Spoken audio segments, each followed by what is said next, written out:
Hello, I'm Simon from Kent Libraries, and this is On the Books, the library show born out of lockdown that talks about all things written word, thoughts, ideas, inspirations, and much, much more. So, sit back, relax, and enjoy the conversation.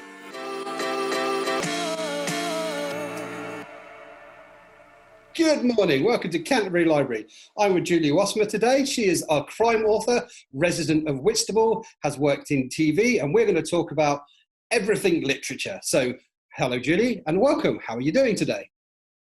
I'm doing just fine, Simon. It's really, really good to be doing this with you today. Thank you. Yeah, thank you very much for coming on. I'm really pleased that you agreed to do this. We've started these now. There's a few of them rolled out, and so far they've proved to be very popular. I'm really glad that you're on the show.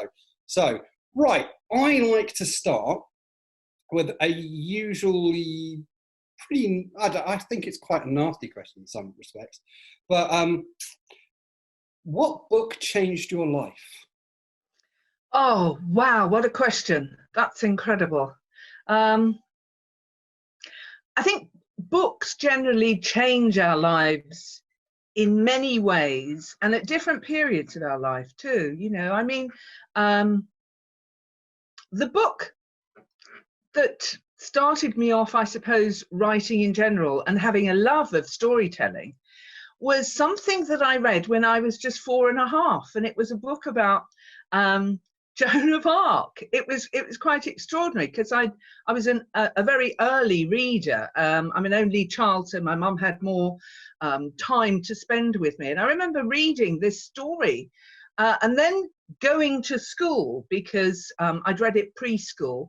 And the teacher saying, you know, what do you enjoy doing? And me saying, I really like to read. And she said, well, what do you read? And I said, I've read all about Joan of Arc. She said, what have you read? And I said, was this amazing lady who heard voices and became a soldier and went into war and then was burned to death. And I think the teacher thought, what on earth have I got here? But, you know, I think we're able to take on board those tales, even if they're you know, they're monumentally scary, even at that age. But I can remember that very clearly, the tale of Joan of Arc, and ever since, you know, at different periods in my life, different books have given me a perspective that I needed at that time, almost like a stepping stone to get me to another path. I'm sure a lot of people would say To Kill a Mockingbird. Yeah. Okay. Because of the moral code in there and the way that we all seem to be able to identify with Scout, you know, as a child. It's seen from the perspective of children and gives us all that innocence, you know, maybe we leave behind. And then in other respects, you know, Great Expectations has always stuck with me. And I think that's because the whole theme of social mobility in it resonated with me as soon as I read it. You know, coming from a very poor area in the East End of London, growing up in the 50s and 60s.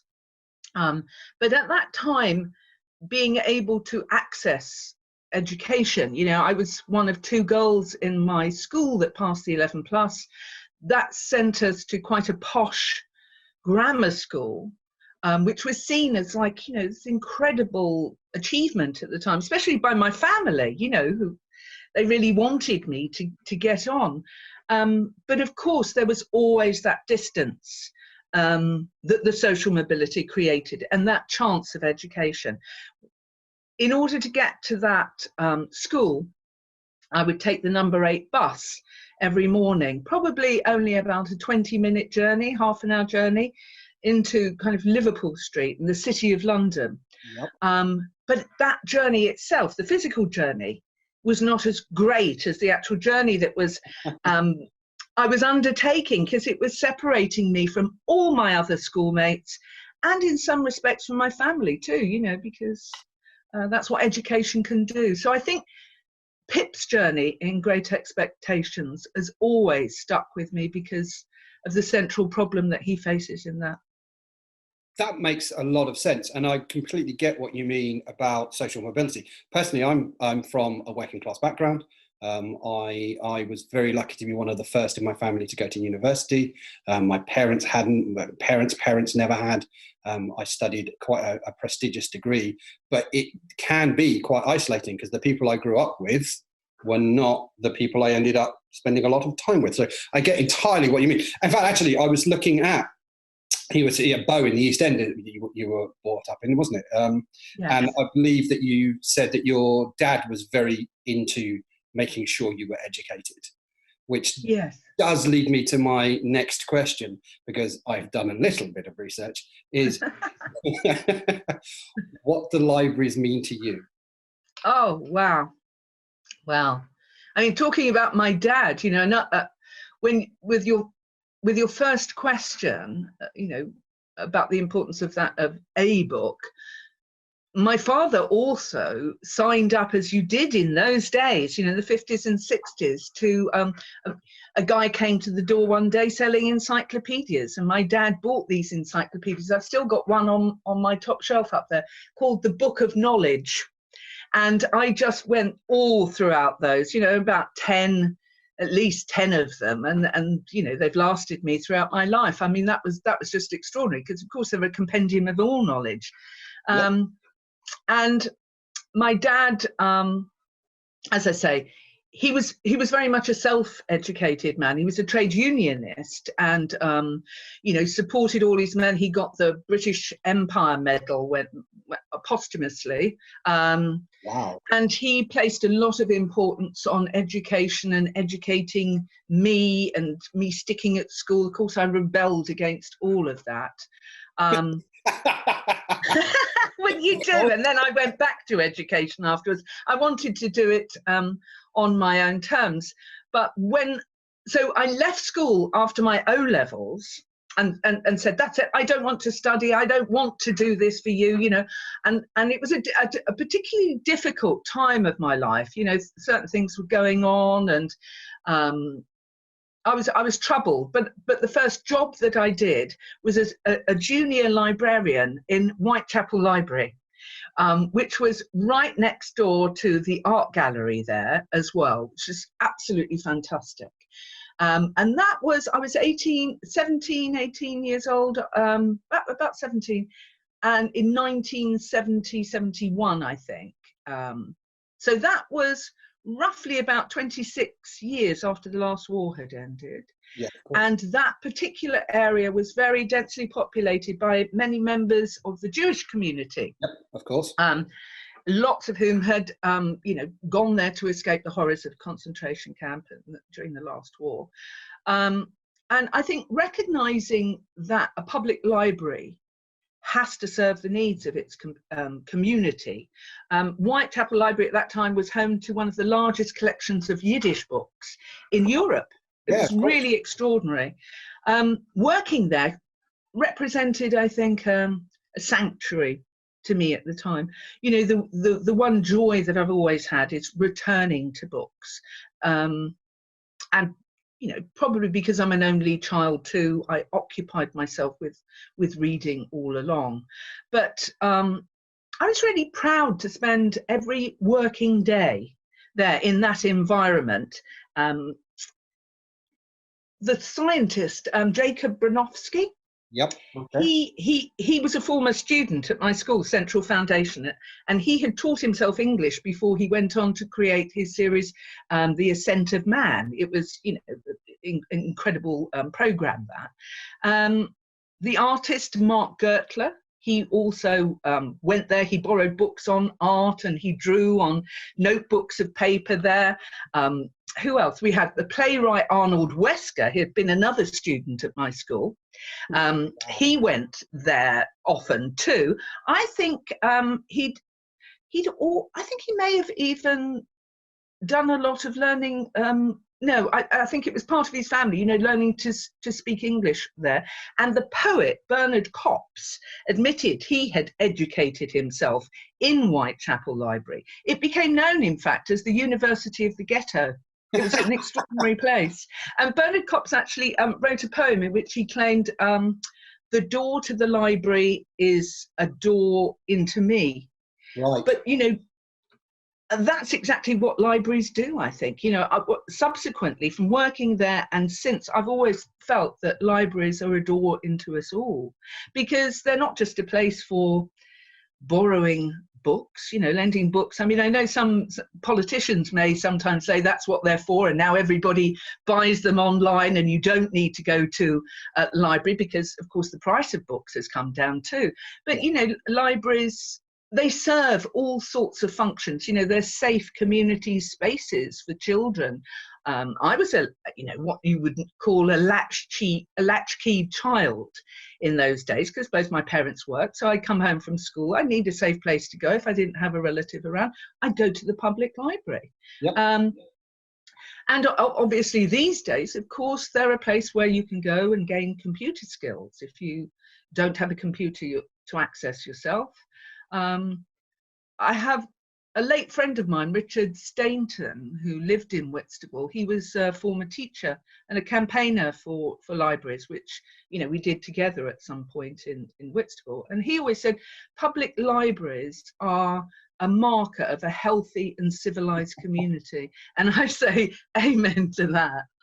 It's quite a little bit disingenuous for those people who are watching this that we've known Julie for a long time, and she has been a real ardent supporter of the libraries. So that question was a little bit of a feat. It's a bit of a I won't lie. But I do agree with you. We have, I mean, obviously working in a library myself, we have changed.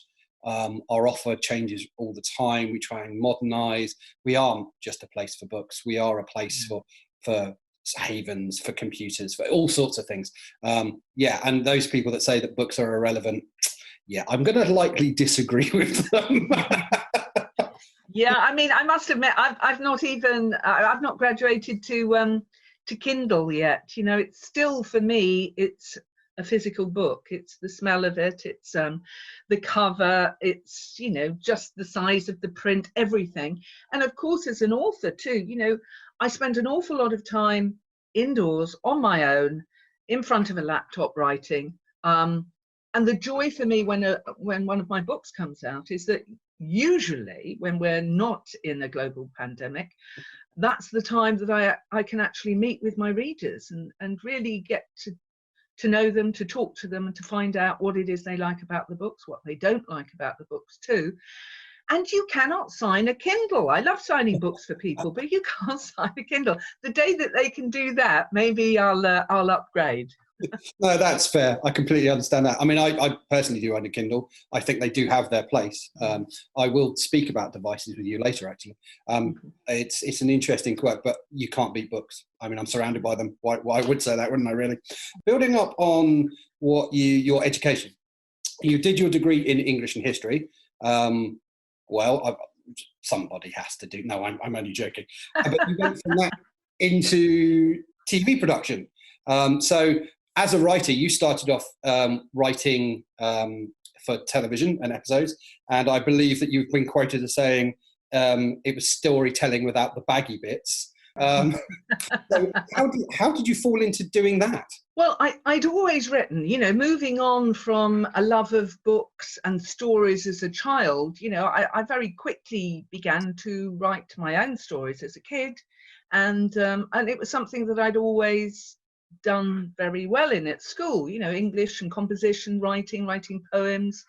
In the East End, I don't know if it's elsewhere, but, you know, we used to have story writing competitions run by the RSPCA. You know, you'd write a story about an animal of some kind, and I'd win them, which was, you know, extraordinary, because it would be of a very large area in the East End, and I'd get a scroll, and my mum would put it up on the wall, and it was just something that I enjoyed doing, and obviously, you know, I could do well at it, and it was good. So I always felt confident that I could write, you know, from a very early age, because I got good feedback at school. Okay. And then when I did my degree, I saw that as 3 years, forget the history part. But there again, you know, at school, the subjects that I did well in were languages, because it's the word again, and it's communicating. So I did French, Spanish, German, Latin at school, and enjoyed all of that. And then history, to me, as a child was great because it was just more stories. It was incredible characters and great stories. They just happened to be real people. Similarly, what we then called religious instruction or scripture was the same. The Bible was just full of all these stories, Old Testament, New Testament, whatever. I could remember those people and every part of their narrative. So that formed the basis of my education. And so by the time I went to university, I saw those 3 years really as almost therapeutic. I didn't have an idea what I wanted to do at the end of it, but I just saw that somehow at the age of 21, which then was kind of like a mature student, I got a full grant and, you know, it was wonderful. I could actually spend 3 years reading books and plays and poetry and really enjoying myself. And that's exactly what I did. And then I came out of uni with my degree and having read these fabulous novels, everything, and thought, oh, I'll be a writer. And in no time, you know, of trying to write a novel, but being unemployed, I was finally drafted in by my local Department of Health and Social Security to take a job with them. And they said, if you don't take it, you'll be refusing, it will be classed as refusing suitable employment because you're a graduate. So I went to work for them for about 2 years. And I really was a round peg in a square hole, or vice versa.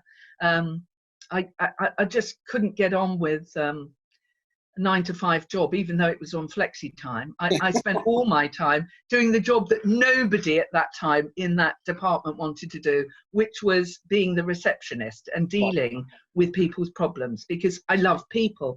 And I think that's another reason why I enjoy writing. You know, I'm perpetually fascinated, enthralled. I love people. Even a villain, you know, you love to hate a villain. I find nothing boring about people. You know, so all of the writing kind of got sidelined, and then eventually I got a job with the BBC. Basically, as just a production secretary working in radio, but I worked in drama, and I did everything there, including sound effects. So, you know, I'd be in the sand pit doing all that for a play, and also sorting out with the BBC library of sound effects the correct sound of a train in Ruritania at a certain time to go behind the prisoner of Zenda. All of that. Absolutely fascinating. I did all aspects of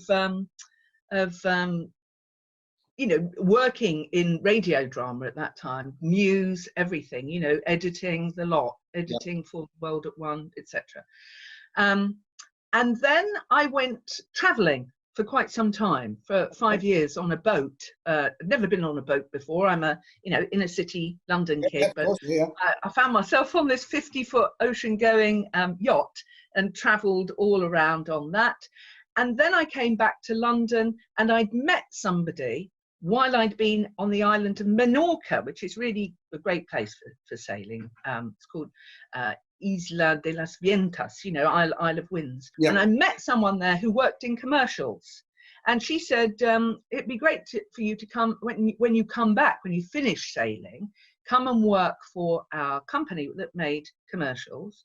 And so I went to work there. I did all sorts of things. I was a casting director at one point. We did a video for Peter Gabriel. Oh, right, okay. All sorts of things, really. You know, I've worked in pubs, I've been a waitress in restaurants, all sorts of things. It's all grist to a writer's mill, I think.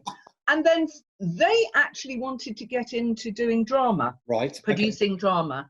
And they knew that I'd written lots of short stories. So they asked if I could turn a short story into a short film script, because Channel 4 and British Screen, who at that time, you know, was a big film funding body in this country, were offering the chance of 12-minute short films to find new writing and directing talent. So I wrote a screenplay, and extraordinarily it got accepted. It was rejected first. We got the rejection letter, and I thought, well, you know, I know about rejection because some of my short stories have been rejected, etc. And then suddenly they got an invitation to go in for a production meeting. And they said, but this has been rejected. And they said, oh no, that must have been a mistake. So it was doubly exciting. And we got, it was all done properly, you know, all proper rates, equity rates, the whole lot, union rates. And they gave us £90,000 to make a 12-minute film, which went out on Channel 4. And just from that 12-minute film, people got to, the word must have gone round in the industry, and then people said, oh, you know, would you like to write this and that? And then somebody said, can I introduce you to an agent, a new agent that was setting up? And shortly after that, I got asked to join Eastenders, and I stayed there for almost 20 years, doing other programs too. But you'd then have to take a break from Eastenders, go off and do London's Burning for ITV, or there was a series called Family Affairs on Channel 5, and a kind of precursor of Holby for Granada that was called Medics. So, and writing for TV was fabulous because it really taught me about structure. I'd always been quite good at, well, say quite good, you know, but I hadn't found any difficulties with writing dialogue and characters. And especially, you know, at that time I was mainly writing comedy and black comedy. But my problem was always structure.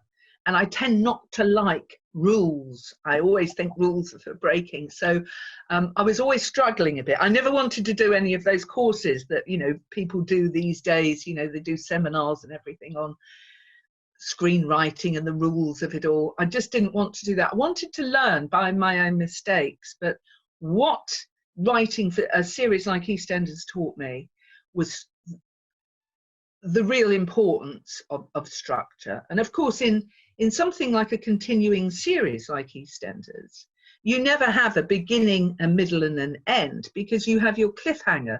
So although you may have some kind of arc within your 30-minute episode, in fact, it's the never-ending story, isn't it? It can't ever end, because if it does, the programme ends. Exactly.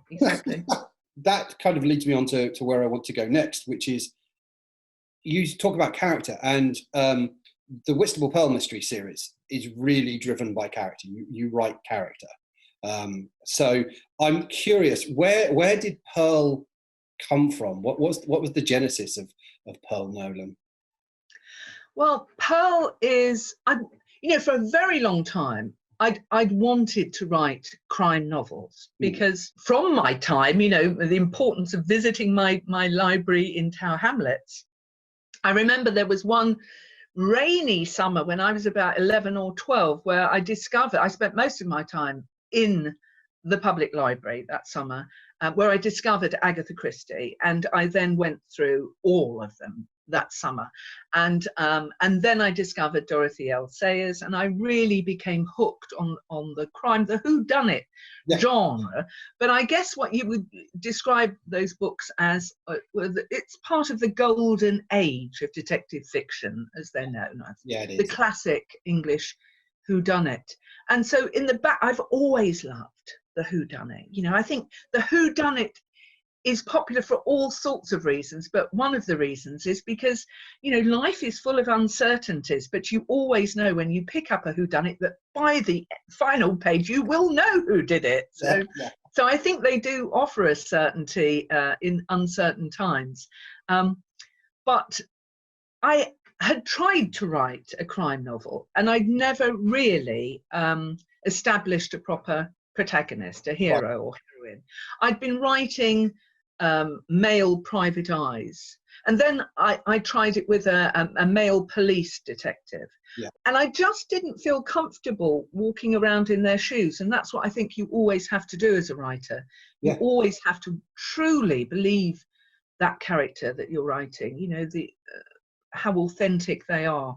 If you don't, you know, you're always going to be in trouble. You put them in the wrong place because you really don't understand them and their motivation and what they want. Yeah, okay, that makes sense. So finally, I was living in Whitstable, and when I'd moved here in 1999, it appeared to me as, and I've been living in London for years before that, suddenly I thought I'm in the kind of small town that so suits the detective genre, you know, the local church, St Alfred's Church, you know, the local butcher, Theobald's, everything about it, this small community. Yeah. And I absolutely knew that this would make a fantastic setting for a crime novel.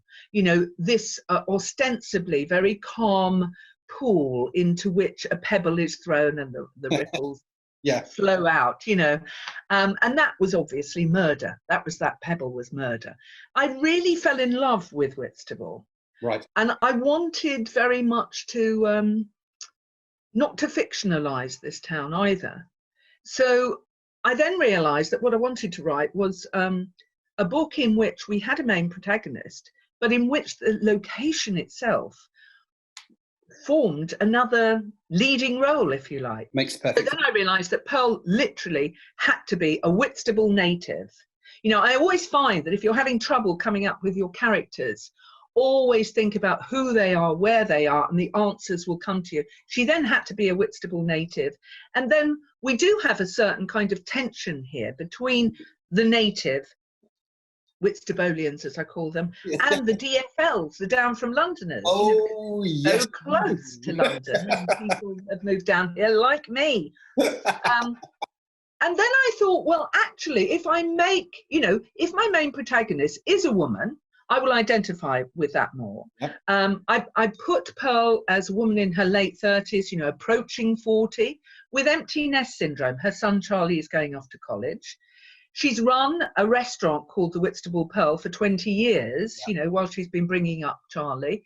And now she's in that kind of empty nest syndrome, wondering if she can actually resurrect old dreams. She had wanted to be a police officer when she was young. If you ask yourself all these questions, finally this character appears. Yes. And then I thought the foil would be to create a DFL character with whom she constantly bumps heads. She comes into contact with him, but she also comes into conflict with him. And that's DCI Mike Maguire. So he is the foil, you know, they are two sides of the same coin. And because they're male and female, there is this frisson between them too. And then the cliffhanger element came in, obviously, from writing for continuing TV series. The will they, won't they love affair, you know, are they going to or aren't they? And murder is there. So although the books serve up the answer to readers in the form of who done the murder, you never quite know whether Pearl and Maguire are really going to get together. Whether it's actually going to work for them. I mean, the joys of them are, I mean, I'm not from Canterbury, but I'm from Kent. And I've lived in this area sort of most of my life. The joy of it is when you do pick up the books and you go, I know that place, I know there. I've walked down that street. I've looked at the Neptune. You know, it's quite a nice. If you're local, they're wonderful for that just sort of sense of this is my area. Because I suppose when you get like Morse and you get the other ones where they're just set within.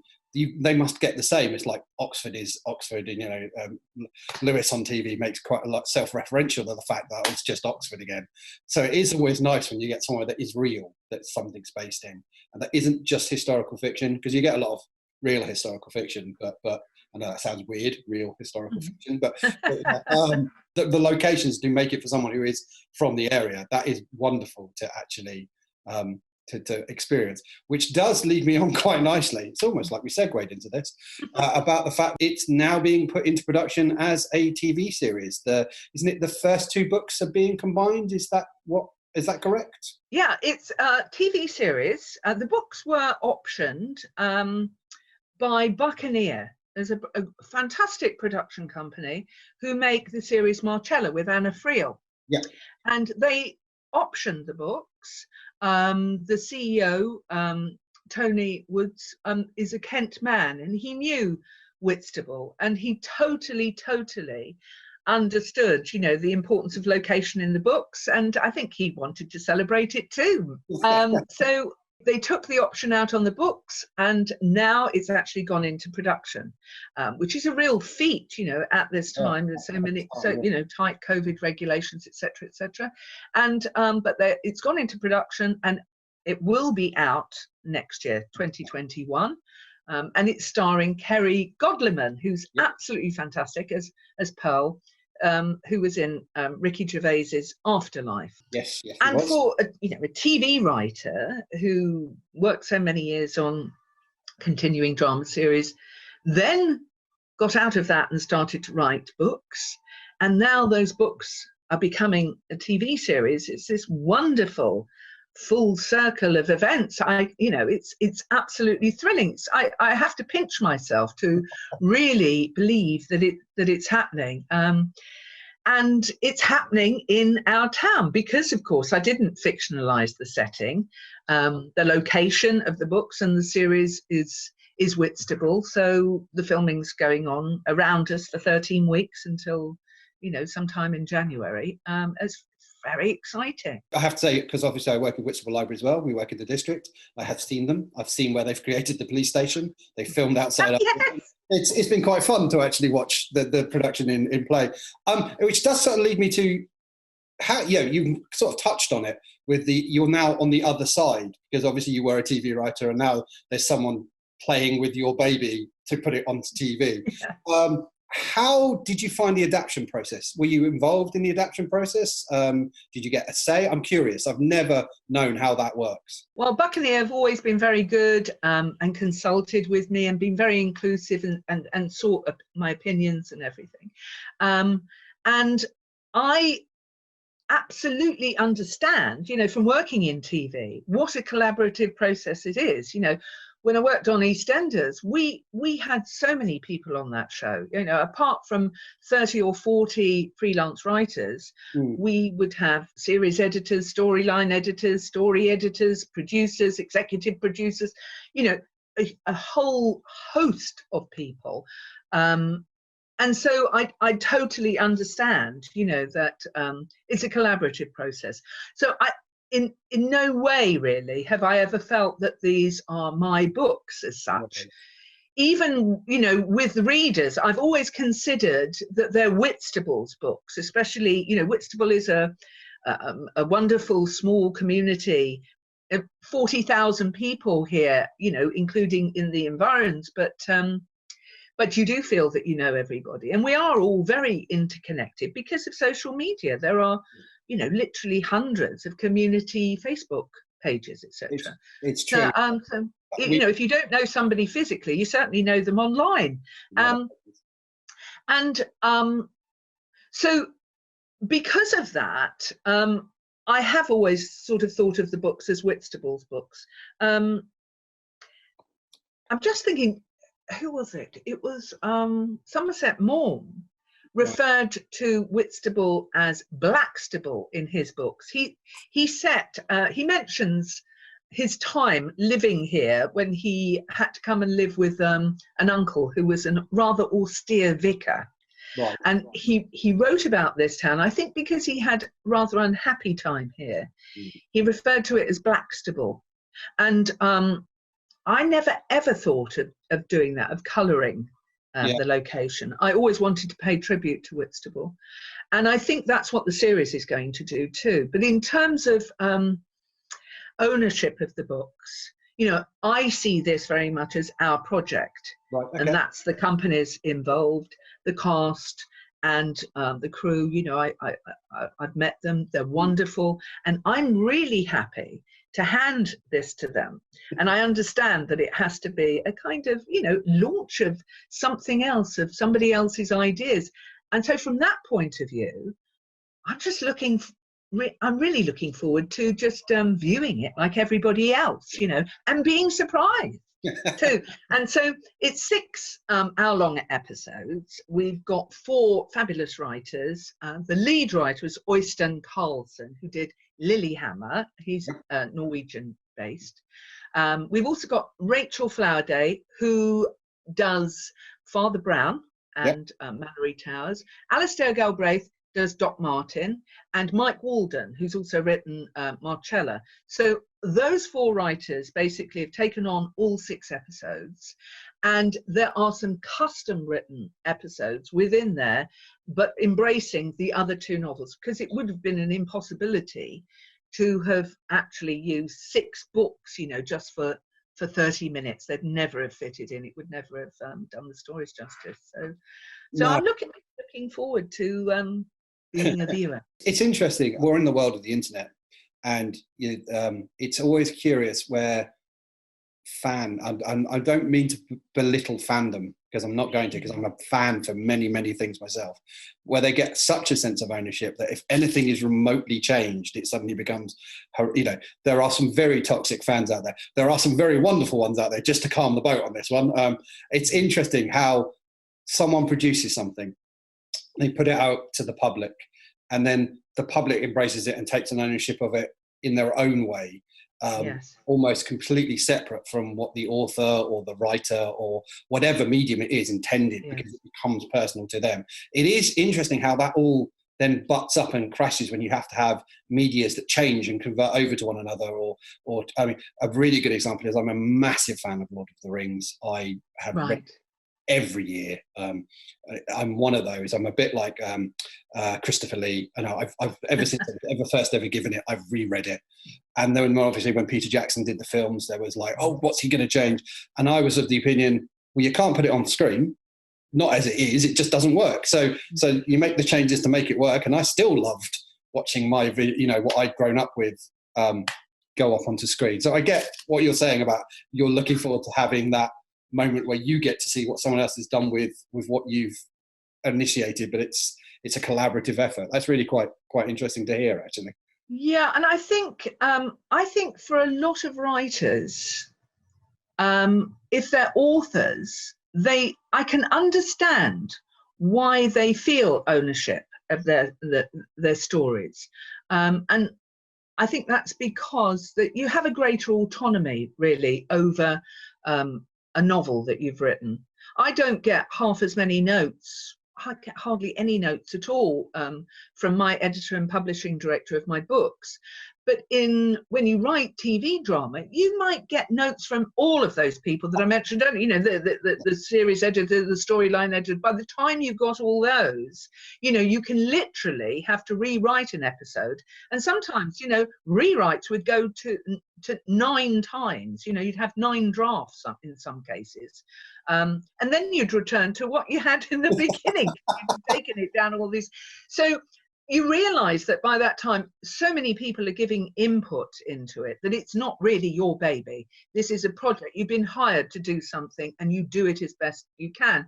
And often there are real problems, obstacles to what you want to put to a TV episode. It might be that, literally the cast member is ill, or you don't have a location, or you have to suddenly change a storyline at very short notice.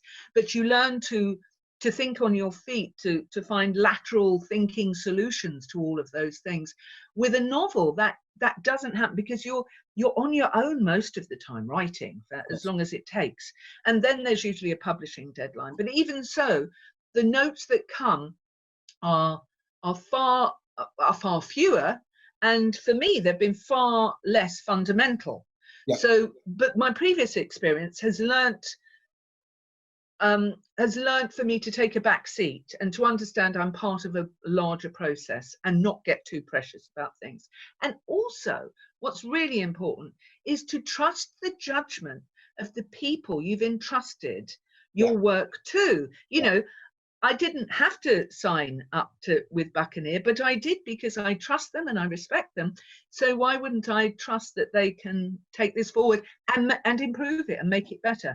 It's a very exciting process. It's definitely exciting. I mean, we are really looking forward to it. I mean, it's always nice when you get that buzz for something that's, like, say, local and you're going to recognise, and it's going to be going out there to other people. That's always exciting. So we're really looking forward to the TV series. You've answered this kind of, but I'm going to be a bit more explicit with it. So when did you know you wanted to be a writer? Because you said you've written forever, basically. It's funny, isn't it?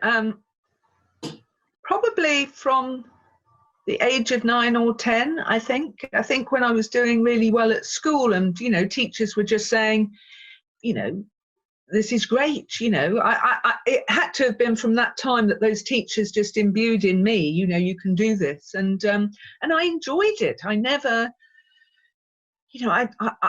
writing's always been something that I've returned to, even when I haven't been thinking about projects to sell. You know, I for 5 years on a boat, I wrote all the time. I've written diaries all my life and everything else. And I think in many ways, writing has also been therapeutic to me. You know, it's me putting words on a page and expressing myself and being able to read things back. And often seeing where my thinking might be faulty, or especially if I've written about something that's happened in my life, I can go back and retrace steps and understand myself more in that process of what happened at that time. That actually leads me quite nicely into another question I have. It's almost like we planned this, but it really isn't the case. No. Mental health, really key factor now, much more recognised in now than it was when I was growing up, especially in light of COVID and the lockdowns that we've undergone and the changes to our lives. So where do you think writing or the written word or reading or literature has a place in our mental health? Do you think it can promote positive mental health? Does it have a place? I've written at times of difficulty in my life. You know, it's been therapeutic, and also reading has. You know, you don't have to be a writer to read. That's the important thing as well to take away from this. And when I do talks, you know, I've done talks for schools about coming from the East End, basically, and being in a position now which is really wonderful, but coming from very humble beginnings, and just it's not, my husband is a builder. He has people to help him, and he needs bits of wood and nails, and he needs money to get those materials and all sorts of things. But in order to be a writer, all you need is this and that, and nothing more than a piece of paper or a laptop or a phone these days. And so when I do these talks at school, sometimes kids say, "Oh, I can't write. I can't come up with stories," or whatever. And I say, "Really?" And they say, "Yeah, no, I can't do it. I can't have a go at this project," or whatever that I set them. And then I say, "Well, you know, have you never come up with an excuse to your teacher here of why you're late or why you were doing this, or to your parents?" And they say, "Oh, yeah, you know, cheeky kid," or something. "Oh, yeah, I came up with a good one there." And I say, "Well, an excuse is a story. It's just another example of you using your imagination in a vivid way that and you've created a story, and so you can do it." I do fear that when I look at kids these days, you know, they're not like me. When I was a kid, I could go off to the local park with a notebook and pen. I could draw, or I could just come up with a story. Nowadays, kids seem to be very focused on their computers, and all of that is fine. Because remember, when I started writing too, I never had a computer. I'd have to go and research something down at the library for weeks, or order a book and have to read it all. Now, you know, information is all online. It's fantastic if you're a writer. But it does worry me that maybe children these days don't think that they have the capacity to write. And even if it's a diary, what I've done with kids sometimes is, I said, "Do you ever write a diary?" They say, "No, you know, nothing ever happens." So I say, "Okay, well, what about if we write a fantasy diary? What about if you write today's entry of what you want to happen, and dream it into possibilities?" And when we've done that, you know, it's been massively therapeutic. One little boy said, when I said you could write down that something's happened and you could have everything that you want today, what would it be? I mean, some kids have said, "I'll have a gold Lamborghini." One kid said, "I'm going to," the next kid said, "Well, I'm going to have all the gold Lamborghinis in the world." And I said, "Well, why? You can't drive them all, can you?" Another kid said, "I'm going to have a gold toilet." And I said, "Why? Do you do gold poos?" But another child said, "I would like to buy my grandpa a proper workshop." And I said, what a lovely thing. And then he said, yeah, he's got cancer. And he said he loves making things. And he suddenly opened up, that kid, about what he would write, you know, that he really wanted that day. And I think that's wonderful in terms of a release for him, because he suddenly, you know, he hadn't been engaging in that kind of classroom at all that day. But then, having got that out, we were able to talk about the power of the imagination, about moving us towards what we may want in life. And that's the other thing, you know, it isn't all about success and money and having a gold Lamborghini. If we can put on paper, you know, our dreams and aspirations, then it's not so much about aspiring to have something, it's aspiring to be something. And I'd like all kids to know that they can aspire to be something. And if they want to be a writer, they can do it. Like, if I can do it, other kids can do it too. I can't agree with you more wholeheartedly, actually. You said some very interesting things that resonate quite strongly with me. I believe that our education system destroys our creativity. It strips it out. You were quite lucky. You had teachers that encouraged you and said you were a really good writer. I remember in the 80s, so I started secondary school in 89. And I was massively into art and creative writing. And all I got was, well, that won't get you a job.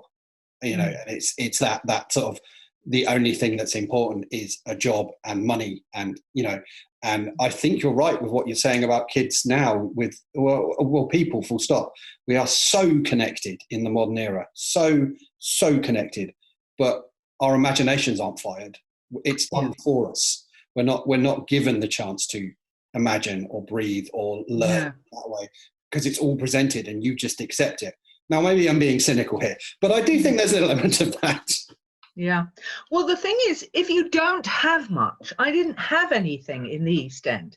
You know, I grew up in basically a condemned slum, and I never even had a bedroom. You know, we had 2.5 rooms, really. Right. My parents had moved in, you know, temporarily with a relation who allowed them to have the top part of a house.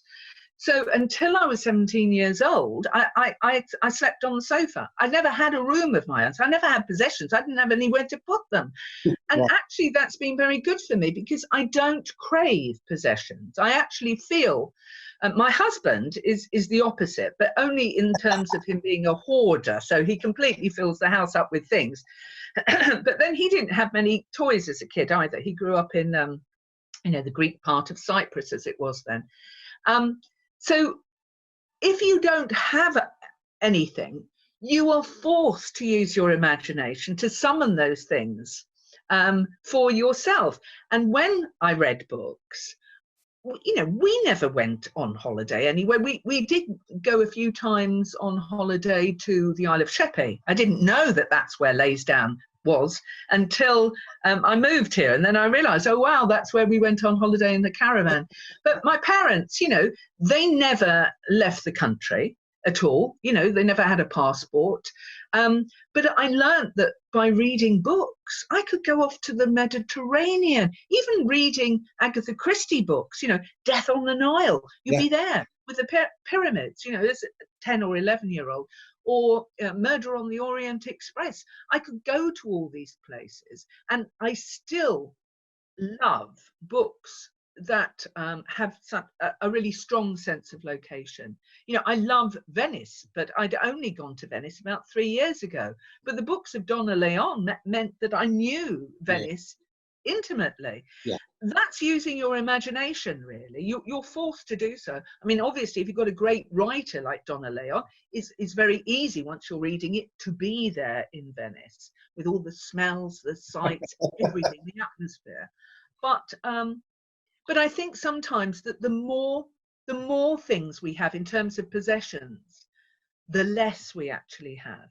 The less you have, the more you are forced to dream things up for yourself, including ambitions and what we can do. And there's nothing like saying, I don't have anything, but I'm now going to set off. I can still dream of having something, and that's the spur of your ambition. I was also very lucky, though, in the 50s and 60s, that at that time, you know, I think I passed my 11 plus 1964. Right. And this was just when the Beatles were coming out, swinging 60s. Yeah, you know, we had Harold Wilson was just coming into power. So I had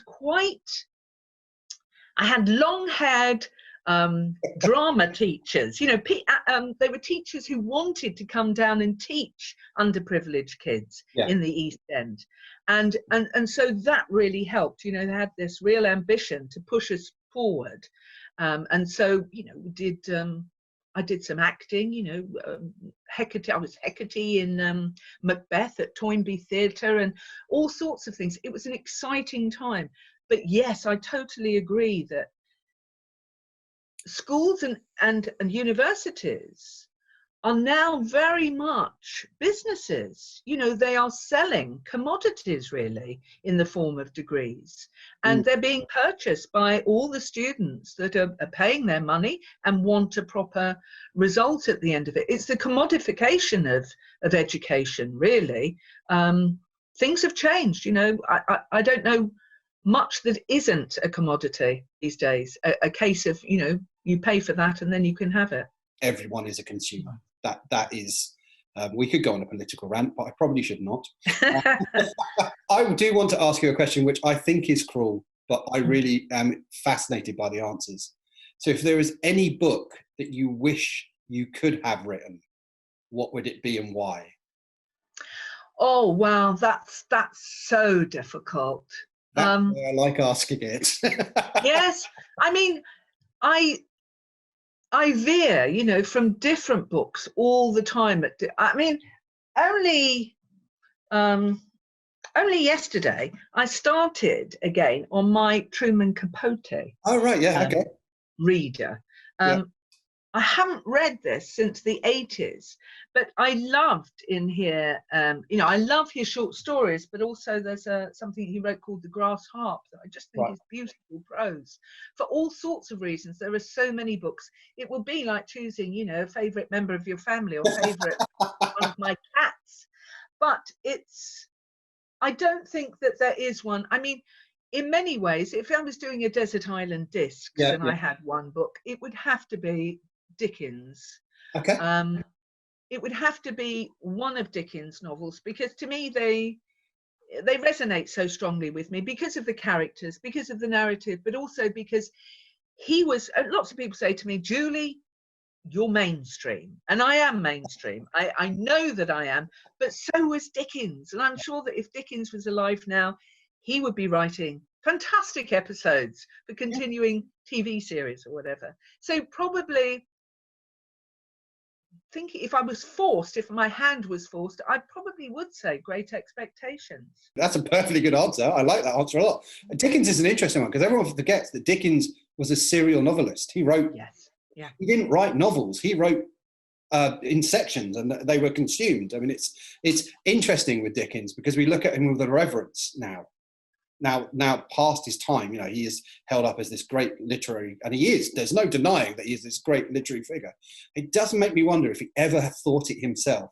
You know, if anyone who's ever writing the big names that seem to have resonated through history, if ever at any point they got the inkling that this would carry on. I think there's a Doctor Who episode, now this is really sad, it shows my geekiness, about Agatha Christie actually, where it's all about meeting Agatha Christie, and the punchline of it of the episode is that her writing is never stopped being read through human history. You know, they produce a book that's published like 3,000 years later, and it's still, you know, she's still being read. It's interesting. I think we are storytellers. Human beings are storytellers. As you were saying earlier, about we make excuses and stuff like that. And novelization, in some respects, creates this idea that it's special people that can do storytelling, which isn't true. But it does make me wonder if you ever have a sense of, wow, my work is going to be there. Well, yours will be. Anyone who's written anything now with digital storage, it will be there for as long as we can pull them back. That's going to be an amazing feeling. Yeah, it is. I mean, coming back to what you said earlier about mental health and the written word too, the importance of storytelling. You know, what storytelling does is it binds us too. You know, telling stories to one another, even from a very young age, you know, from kids. The nursery rhymes that you will say to a child to placate them, or to give them a sense even of the meter of poetry, whatever. All of this, the sharing of common experience, of telling you, I'll tell my story, you tell mine, this idea that we can better understand one another is crucial. I mean, that's what storytelling does so much, I think, and that's why, you know, you could say that lots of continuing series on TV, you know, they rely on issues, that sometimes they're issue driven, but so much of the time, if they've been dealing with domestic abuse, alcoholism or whatever, obviously that's a help to people. But so are novels about issues today, and just that sense that we are communicating with one another every time we write a book, or we write a short story or a poem. It doesn't matter what it is, and that this is a collaborative thing too. You know, it isn't just a case of readers and writers. Hopefully great writers, you know, like Dickens, have inspired me to write. I'm never going to be as great as Dickens, but that doesn't matter as long as you have a go. It isn't the end result, as we've been saying, and that isn't the depressing thing about commodification. It's that as long as you try, you're on that process. The end result doesn't really matter when you're doing it. You know, it's the learning part. And also, I've often wondered what it is about Agatha Christie's work that makes it so popular. I mean, you know, why wouldn't we? Because they're phenomenally popular and always were. And I think what's happening these days too is that there's more than ever, there's this stress and emphasis on different genres, and that's because of this purely the need to sell books under whatever label. So obviously authors become marginalized. They might straddle two genres, you know what I mean, but they'll always be placed in one, and often then I think some readers may be disappointed by their work because they're expecting something that they haven't quite found. The problem about genres is that it can sometimes you know, disappoint a reader if they're really expecting a kind of cozy, almost humorous Agatha Christie type novel, and then my novels are often marketed under cozy genre, but they're quite dark, you know. So this is a new problem, I think, for us all involved in writing and selling books. Bookshops and publishers like to pigeonhole authors, and then of course, you know, Whitstable Pearl Mystery was the first fiction novel really that I'd written, but I did almost finish a book in the 80s, and it was a black comedy that involved a crime, and that went off and was received very well, but the replies that my agent got back were, this is kind of too literary to be chick lit, and it's too chick lit to be literary. And so I think, you know, obviously we've always had that sense of snobbishness, really, the highbrow, the lowbrow, the mainstream, or the literary fiction elements in judging literature, and that's why I prefer to talk about storytelling a lot of the time, because would Dickens and Mark Twain be considered now to be literary? You know, when we look, as you mentioned, about Shakespeare was a popular dramatist. No one was more mainstream than Shakespeare. He wrote for the crowd. It's not highfalutin. It's not. It's become highbrow. We now hold it up to be highbrow, but he was writing for those in the pit. That's exactly what he was doing. I mean, that is exactly. We it's a weird world that we live in now, where you suddenly get, if it becomes popular, it somehow becomes lessened, which is weird. You want it to be popular because you want people to, because we've got commodities, you want people to buy it. There is a snobbery in literature. I've always agreed with you on that one. I think there always has been, and we don't know what will be a classic. We don't know what will resonate down our history, because I think, answering my own question slightly, I asked you earlier, or mused on earlier, I don't think they had any clue. Why would they? They were writing what they loved. It just became that everyone else loved it, and good. I think that should be the case. We should never put you off from writing, which is to come back to your point. You should never hold yourself up to someone else, because everyone has a voice and everyone has something to offer, and someone will find your voice and be interested in it, and that's a good thing, surely, I would say. Absolutely. And you know, when I first started on Eastenders, at that particular time, when it was only going out twice a week, you know, I mean, look at it now, but at that time you were asked just to take hold of these characters and that environment and to tell a story, you know, along the basis that had been agreed, but in your own voice. And at that time, I think a lot of the writers that were on there, including me on the show, had been in comedy.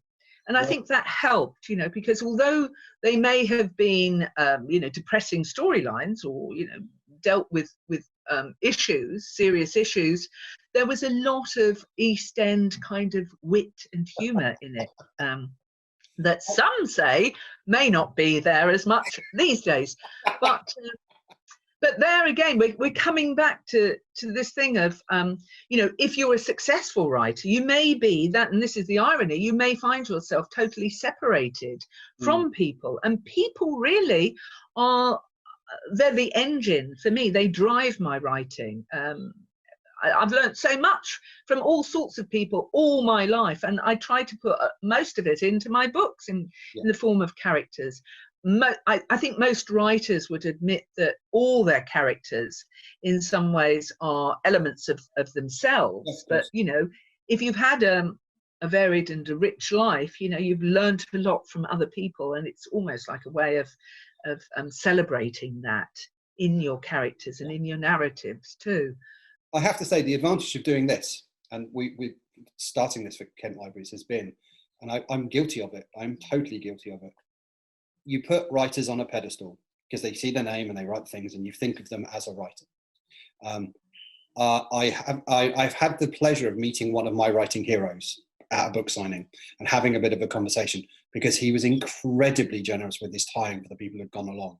You know, you get this impression that they are this thing, you know, and it was Neil Gaiman. And he stopped and he talked to everyone who had come to this book signing. And it was, but what struck me about it, and this is going to sound really odd, was he was a person. He was just a person. He was an incredibly well-read and incredibly talented writer, but he was Neil, and he just talked to you like you were you, and you kind of like, oh, he's just like me, really, just write some books, which is quite nice to actually encounter. So that was lovely. Incredibly smart, but yeah, still nice that suddenly you realise that writers are people, that we're all people. No matter what you do, at the end of the day, you are people, and that makes us all very, very similar when we boil it down. Yeah, absolutely. I mean, we're all guilty of putting people up onto pedestals, aren't we, that we admire, and seeing them as somewhat unapproachable. And you know, even when I worked on Eastenders at Christmas parties or at shoots, you know, I used to give a real wide berth to the actors, because I just thought, oh, they're going to think I'm a bit of a hanger-on, you know, if I go up and chat to them or whatever. It was very difficult. You know, even when you had a few drinks at a Christmas party, I'd be very respectful and what have you. But they, you know, why wouldn't, I mean, they're just good people in the world, and there are just some boring people in the world, and it doesn't matter. I'm sure that there are plenty of very talented, boring people, but there's no reason why they're not, you know, approachable, really. I do have a difficulty with it, though. I think it's partly my working class nature. Do you know what I mean? But I remember a very posh, he's now a novelist, and he was the son of a very famous novelist who I knew from when he was at the National Film School in the 80s. And he was already embarking upon writing novels. And when I said to him that I was interested in writing screenplays at the time, because I'd had this, short made, he said, the thing to do then is to find somebody that you really admire and just write to them, and ask them for some advice, or even send them a script that you have. And I thought, wow, what an incredible thing to do. It just seemed like so bold. So bold, but yeah. I thought about it, and so I did. And at the time, the film With Nail and I had come out. Right, It was written by Bruce Robinson. Yeah, of course, yeah. And Bruce Robinson, who went on to write The Killing Fields. Yeah. And How to Get Ahead in Advertising. And he was actually born in and grew up in Broadstairs. Oh, right, So I didn't know that. Kent man too. But at the time he was living in southwest London. So I wrote him a letter and just asked him for some advice and everything. And he wrote back to me, and he was incredibly gracious. Now, typed it. It was in before we had laptops, so it was written on typed on a typewriter with his address and everything. I think I'd sent it to his agent, and he signed it at the bottom. But the last few sentences, I hope I can remember, he said something like, "I know well how hard it is to get on with this caper. Most of the time, it's like trying to sharpen a pencil with a broken lead. But if you're any good, stick at it and you will succeed. You say you're a struggling screenwriter, so am I. Best of luck, Bruce Robinson." Stunning. And I found it just the other day in my stationery cupboard. I'm going to ask a couple more questions and then we're going to wrap it up. So, a silly question, because I like silly questions. Your bookshelves, do you organise them? And if you do, how do you organise them? Yes, I do organise them. I think of myself, I mean, my desk is a complete mess, but I'm always having to refer to different books. And so, I mean, apart from size, for example, on my top shelf, I have a lot of my kind of reference books. If I look up there now, I've got Brewer's Dictionary of Phrases and Fables of Roger's Thesaurus. I've got all sorts of, I've got my the Book of Knowledge encyclopedia, various dictionaries, all sorts. I've also got screenwriting books, things that can help me sometimes. Beneath that, I've got more dictionaries of quotations, etc. So they tend to be my non-fiction textbooks, things that can help. And then I have further reference books below that on places in London, etc., geography. I have a lot of paperbacks, usually other crime novels. Right, yeah, of course. And they're all in one section. And another section, I have all my classics, my Dickens, etc. And then right at the bottom, I've got, my how to teach yourself Italian. Right, okay. Yeah, so I do, because otherwise it would be total chaos to try and grab a book and not be able to find it. And I've got American literature in one spot too, because I'm a great fan of American literature. As I said, Truman Capote, there's a crime writer called Stephen Dobbins, who I really like. I love American literature. I just wish I could write like an American, spark to the point. I just can't do it. Yeah, it's amazing how, I suppose it must be cultural. It must be just what you grow up in. It can massively affect how you approach or the way that you write. It's amazing how much we are shaped by our environment and the people around us, actually. Yes, absolutely. And it's very simple, direct sentences. I think that we have long held on to a tradition of the long, convoluted sentence in this country, especially in the 19th century. Yes, it's why if you're not using 10 words when you can use one, you're not trying hard enough. Exactly. My more serious question, for those who are aspiring writers, and I have felt this pain for some things that I've written. I don't write proper things, but I've written a few things in my time. The blank white page.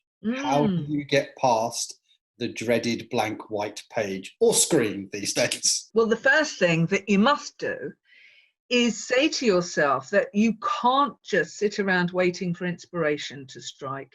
You have to write, because if I had done that on Eastenders, you know, well, we'd have had a gap of at least 3 years of episodes there. You know, if you do that, there's nothing like a deadline to concentrate the mind, so that always helped a lot. But then I learned that you literally have to sometimes come up with mantras for yourself. And one of my favorite ones for me is, I am ready, willing, and able to do this task. Sometimes repeating that several times to myself when I feel totally unmotivated convinces me that I'm all of those things. Right. And that helps. But technically, I often find that if the words just aren't coming, if you're writing a story and you're just not getting anywhere, either in a script, a scene in a script, or on the page, your characters generally are in the wrong place. Right. I always ask my characters, you know, where do you want to be? You know, it's like you come up against a brick wall. They can't go any further. I just always go back to your characters and keep asking questions of them. Right. Who are they?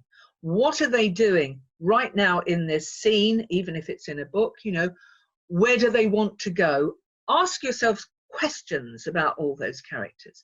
And if it's literally to do with plot, they will normally come up with an idea. If you really believe in your characters, just say, okay, you don't want to be leaving the police station at the moment, or in the police station, DCI Maguire, where do you want to be? And he might say, look, it's 5:30. I'd like to be in the pub. I'd like to be having a shot of tequila and a Mexican beer. And I'll say, fine, I take him there. And then suddenly we're in a different environment and he comes alive, you know, and then I can reflect back about him being in the police station, but it got too boring there.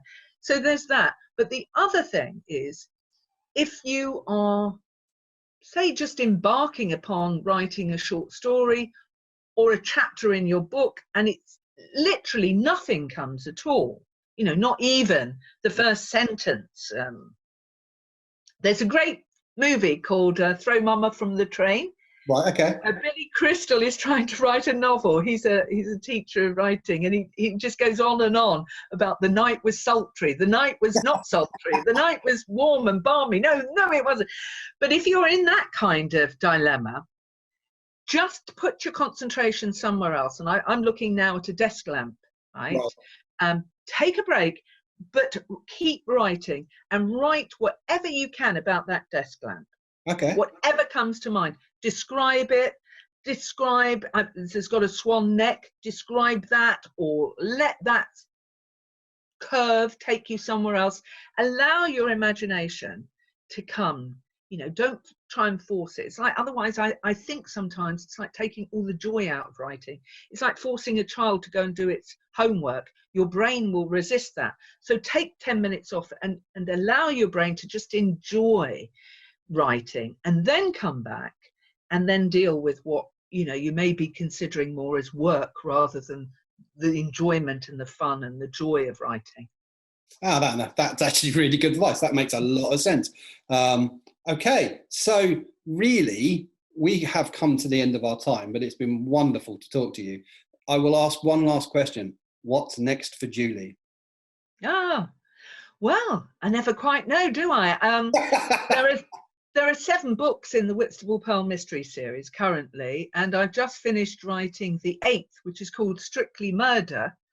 And you might guess from the title that it is actually about dancing. Yes. So in order to do that, I had a lovely time last year, sort of, you know, going to some dance lessons in Whitstable, etc. And I'm also thinking about other projects as well, but chiefly I'm looking forward to seeing Whitstable Pearl on TV next year. Fingers crossed. As are we. We are really looking forward to it. It's going to be awesome. Well, all I've got left to do is say thank you so much for your time. It has been a wonderfully easy conversation to have with you, and I think it's been very enlightening. So once again, thank you for joining us on the books, and we wish you all the best with the TV show and the next book.